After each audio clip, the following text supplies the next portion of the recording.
Hey everyone, Mr. Seckler here. It's a quick video on how to get your notes from Schoology into OneNote. So let's say you're like me over here and you are trying to get lesson 0.1 into your OneNote notebook, but you don't have the file. So what you have to do is you have to go over to Schoology, and in Schoology you're going to go to the course, you're going to go to Unit 0, you're going to go to the lesson, and you're going to go to lesson 0.1, and you're going to go ahead and open this up. So I'm just going to go ahead and open up this document over here. So after opening this up, you're going to wait for it to load, and you're going to go to this File button over here, and you're going to click File.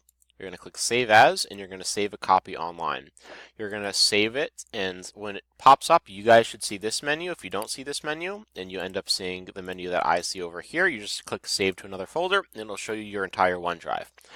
In your OneDrive, you're going to go ahead and save that to your Computer App Life folder, and after saving that to your Computer App Life folder over here, that you're going to go over to your OneNote notebook, and in the OneNote notebook you're going to go clicking inside of the document over here, you're going to go to Insert, File Printout, choose that file that we just saved, and you're going to go to your OneDrive. Now the hard thing is finding your OneDrive. In order to find your OneDrive, you have to go over here on the left hand side to this PC, and it's going to show you something that kind of looks like this. So after clicking over to this PC, you are going to scroll all the way down to the bottom over here. So as soon as this loads, then you're able to go down to where it shows you your OneDrive for Business here.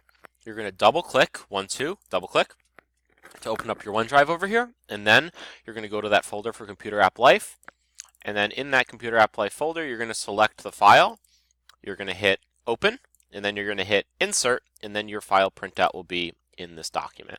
So that's how you move the file insert from your Schoology to OneNote. Have a good one.